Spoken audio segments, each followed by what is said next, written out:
bendiga. El día de hoy tenemos el tema, ya que estamos cerca a la celebración de la Pascua, la resurrección, también en la gran celebración para el cristianismo. Vamos a analizar el día de hoy cuando Jesús nos dice ser la luz del mundo. Y vamos a leer primero en el segundo libro de Corintios 4, verso 6, lo que nos dice: porque Dios, que mandó que de las tinieblas resplandeciese la luz, es el que resplandeció en nuestros corazones para iluminación del conocimiento de la gloria de Dios en la faz de Jesucristo. Sabemos que Dios creador, Dios todopoderoso, cuando en el Génesis 1 nos habla que le dice a la luz sea, la luz hecha y la luz se hizo. Pero luego, eso lo vemos en el verso 3 del capítulo 1 del Génesis, pero luego encontramos a partir del 14 al 16 o 17 creo que es, en donde nos dice que hizo dos lumbreras grandísimas para que estuvieran en los cielos o en el cielo y que alumbrara la tierra, una de día y la otra de noche. ¿A qué se refería entonces cuando dijo sea hecha la luz en el verso 3? La luz se manifestó a través de Jesucristo, a través de su gloria, la gloria de Dios Trino.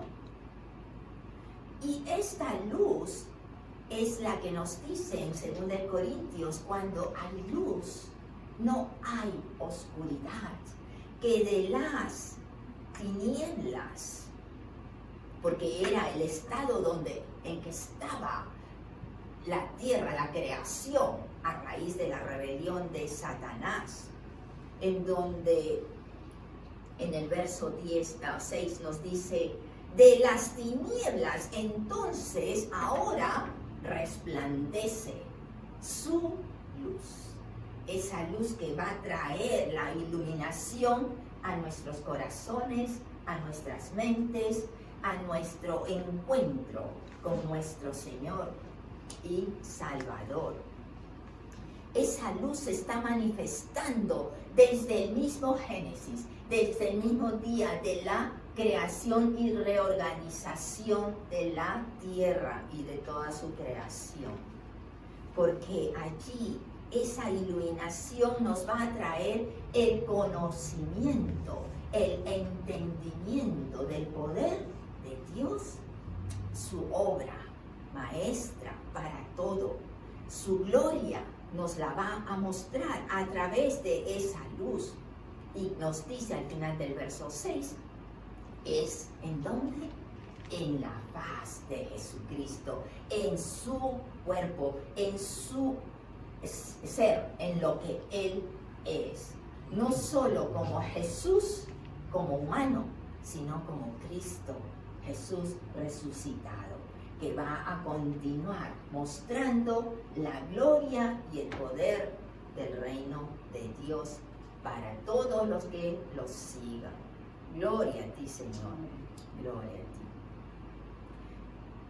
Entonces vemos que Jesús, al hablar de la luz en diferentes partes del Evangelio y del Nuevo Testamento, así como en el Antiguo Testamento, pero estaba envuelto, no estaba descubierto cuando hablaba de la luz, y la luz viene a Israel y nació allí para que sea extendida en todo el mundo, pero ellos no lo hicieron, no lo entendieron, no lo recibieron.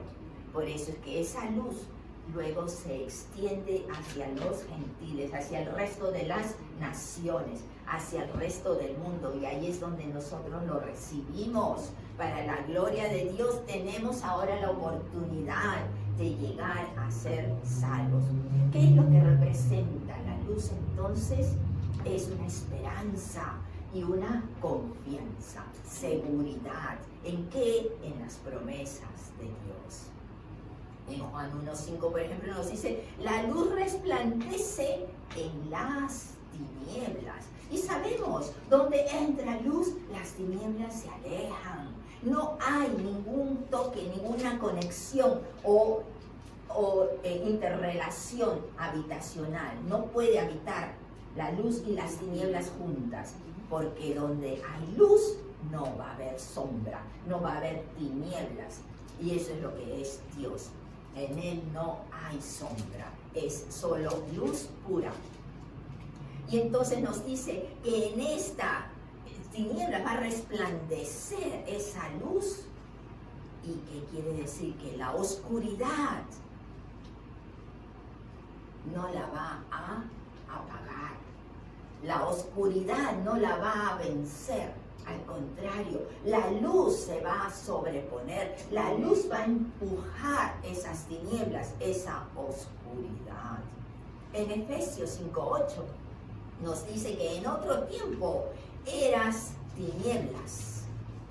Vivíamos en la oscuridad de nuestras mentes, de nuestros corazones, en la ignorancia del conocimiento de Dios y en el rechazo, la rebelión de conocerlo. Pero ahora, después que hemos conocido la verdad, y esa verdad que está en Jesucristo, ahora entonces somos luz en Cristo Jesús. Amén. Y nos dice, debemos andar como hijos de luz. Aleluya. Filipenses 2:15 nos dice, para que seas irreprensibles y sencillos, así como Jesús fue. Entonces somos hijos de Dios sin mancha, tal como Cristo fue, en medio de una generación maligna y perversa. Eso no ha cambiado. Desde que la humanidad existe en el mundo caído, tenemos mancha en nuestros corazones son malos en diferente medida, pero existe esa maldad. Y si dejamos que crezca, va a formar raíces. Por eso tenemos que tener la palabra, las promesas de Dios vivas en nosotros, para que en medio de esta generación maligna y perversa que vivimos aún el día de hoy, podamos resplandecer como esas lumbreras, esos luminares para el mundo. Amén. Amén. Gloria a Dios. Aleluya. Juan 8:12, Jesús declara, yo soy la luz del mundo. El que me sigue no andará en tinieblas, sino que tendrá la luz de la vida. Entonces, hay algo adicional que muchos no lo nombran, sino que lo cortan allí, cuando Jesús dice y declara, yo soy la luz del mundo. Por eso el que vive en Jesús y Jesús Cristo en Él, tenemos su luz. Pero ¿qué nos está diciendo al final del verso? El que lo sigue, el que lo obedece, el que se deja ser guiado por su espíritu, entonces ya no va a tener tinieblas en él. Esa revelación, esa iluminación del conocimiento y entendimiento de lo que es Dios y de su palabra va a entrar en él. Y ahora vamos a tener y vamos a demostrar la luz de la vida. ¿Y cuál es la luz de la vida? Jesucristo, Amén. que es la luz del mundo. Y desde un principio, cuando Dios sopla en la nariz de Adán, que le inserta vida a través de su aliento, a través de su soplido, a través de su aire, le da vida.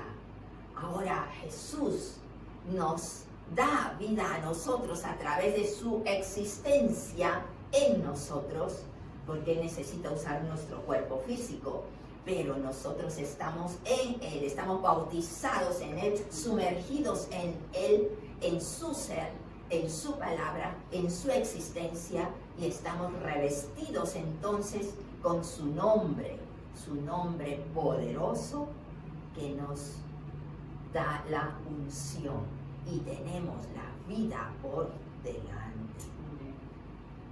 Vayamos a Mateo y vamos a analizar esta parte. Mateo 5.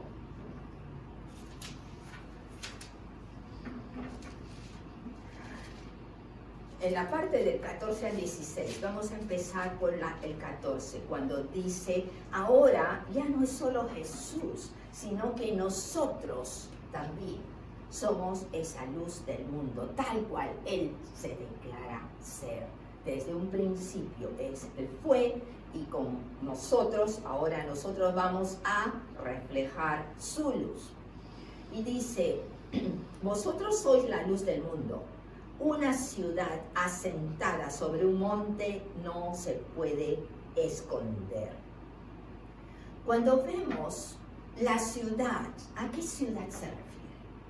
Estaba tratando de averiguar, porque en la zona donde vivió Jesús resulta algo interesante que aprendí.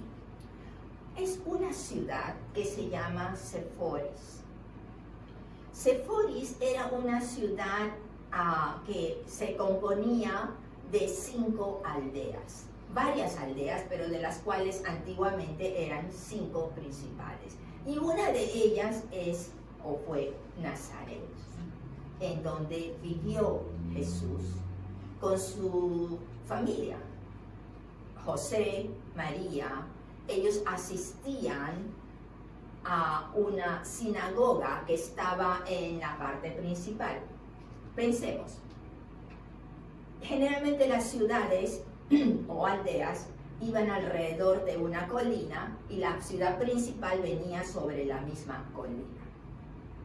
Esta ciudad, Seforis, que era todo el área con las aldeas de alrededor, pero la principal estaba en el centro sobre esta colina. Esta área, cuando han hecho las excavaciones arqueológicas, han encontrado cosas admirables, que muchas cosas de ellas no se saben, no se estudian, porque no están escritas de la misma manera en la Biblia. Pero ¿qué han encontrado, por ejemplo? Que había un teatro, y eso lo declara también el cronista Josefo, que en esta ciudad había un teatro de entre 4.000 a 5.000 espectadores albergaba. Esta ciudad tenía zona de archivos, tenía murallas, tenía un palacio, y era una ciudad en el corazón de Galilea, hacia la zona sur, pero con acceso hacia diferentes rutas, hacia diferentes zonas comerciales. Quiere decir que en esta misma ciudad también era de comercio, era importante. Y a la hora que han excavado, han encontrado también un teatro y la sinagoga con mosaicos y decoraciones hermosas que muestran murallas de piedra, pero no puestas de cualquier manera, sino trabajadas como por profesionales. Nos está diciendo que necesitaba o han invertido para la construcción y desarrollo de esta ciudad, no era aldea, las aldeas eran alrededor de esta ciudad, porque inclusive tenía un banco. El banco, toda esta época, estamos hablando de cuando los romanos conquistaron Israel, y era la época de Herodes Antipas, que gobernaba. Hicieron de esta ciudad comercial un centro principal, en donde se manifestaban todas estas cosas que han encontrado, que no es común en las ciudades o pueblos de aquella época. Y eso es lo que nos muestra la importancia. Cuando Jesús entonces dice esta ciudad que está de lo lejos, imagínate, de una de las aldeas que está un poco más abajo que la misma ciudad, y están viendo la ciudad que resplandece con sus luces, pero pensemos, ¿qué tipo de luz tenían en esa época? No era luz eléctrica, no existía todavía. No tenían velas de cera como las que usamos hoy en día. Eran solamente candelabros que se iluminaban con aceite, generalmente era aceite de oliva. Cuando se veía la iluminación en la noche de esta ciudad, vista tal vez desde Nazaret, José, María, Jesús, sus hermanos, podrían estarlo observando. Y es aquí cuando Jesús se refiere que esa ciudad asentada sobre un monte tiene esa luz. Y ya que está en alto, se va a poder ver de cualquier otro sitio de alrededor. Y aparte, también va a iluminarse. Por lo mismo que se va a hacer notorio, esa iluminación se va a extender un poco más. Veamos en el siguiente verso, verso 15, que dice, ni se enciende una luz y se pone debajo de un almud, sino sobre el candelero, y alumbra a todos los que están en casa. Lo que nos está diciendo, primero, vamos a ver aquí. Tengo que, cuando visitamos Israel años atrás, traje uno de las copias de los candeleros de aquella época. Este candelero, algunos tienen una asita para agarrarlo de allí, pero lo principal es de cualquier estilo de candelero, porque tiene variedades entre los griegos, los israelitas, pero de toda el área del Medio Oriente siempre está hecho de arcilla, lo que hace que también sea frágil. Cuando Dios o Jesús nos compara que nosotros somos hechos de barro, somos hechos de arcilla, somos frágiles, nos podemos quebrar fácilmente. Y es lo que pasa, nos afecta emocionalmente cosas y nos quebramos. El candelero tiene una abertura para rellenarlo. ¿Sí lo ven? Amor, ¿qué enfoque es esto? Entonces, tiene la abertura y tiene una boca que le llaman de donde sale la mecha, por donde entra o sale la mecha. A través de la abertura, entonces, lo que llenaban era el aceite de olivo. Y la mecha lo que hace es mojarse y absorber ese aceite. Una vez que está mojada, una vez que está empapada en ese aceite, entonces se prende y va a empezar la mecha a iluminar. Este candelero, entonces, cuando se pone sobre algo, depende de la altura, es donde más va a iluminar o menos. Si lo ponemos más abajo, va a iluminar solamente el área de aquí. Si lo ponemos en alto, va a iluminar un área más grande. Pero aquí hemos leído en el verso 15 que nos está diciendo, Jesús está haciendo una comparación con esto y nos dice que lo que se enciende en la iluminación no es para ponerla debajo de un almud. ¿Qué es un almud? Almud viene a ser una medida de grano. La medida generalmente era un rectángulo o un cuadrado, que es donde metían los granos para vender o para repartir. Pero también vemos entonces que si prendemos la vela o el candelero y lo ponemos dentro de esta medida, no va a iluminar nada, porque tampoco no va a recibir oxígeno, se va a apagar. Entonces, ¿cuál es el propósito de iluminar si se va a apagar o lo vamos a tapar? Lo que quiere decir Jesús es que la luz que Él nos está dando ahora, que reflejemos, que la pongamos en alto, que la repartamos, que la extendamos, que seamos esa luz que lo refleja a Él, que llevamos su palabra, porque el aceite que entra aquí, cuando se acaba, para eso está abierto, tiene la abertura, no tiene tapa, entonces se vuelve a rellenar.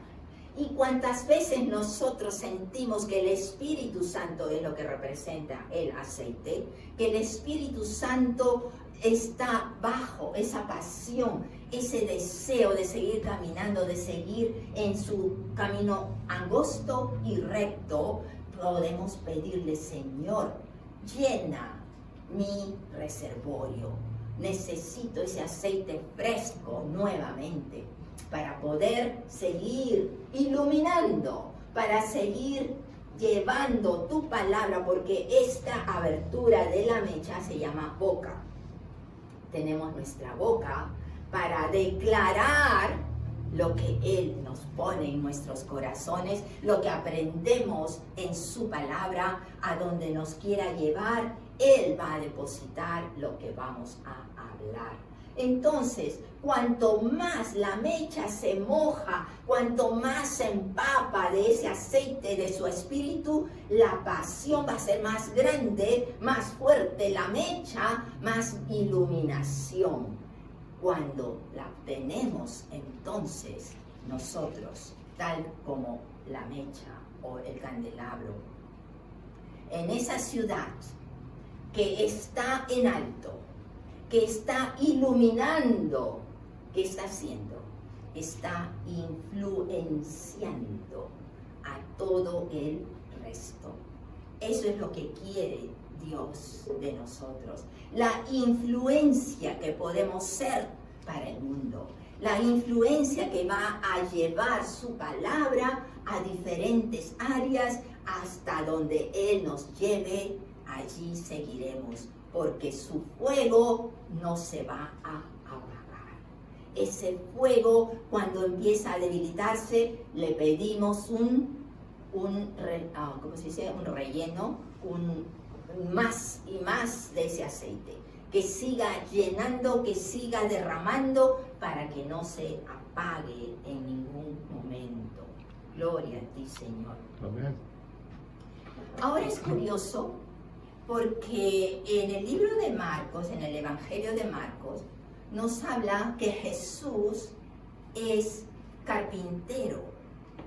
Pero lo curioso es que la palabra que se usa aquí, y sabemos que todo el Nuevo Testamento ha sido escrito en griego, y los otros evangelios no lo nombran en la traducción como carpintero.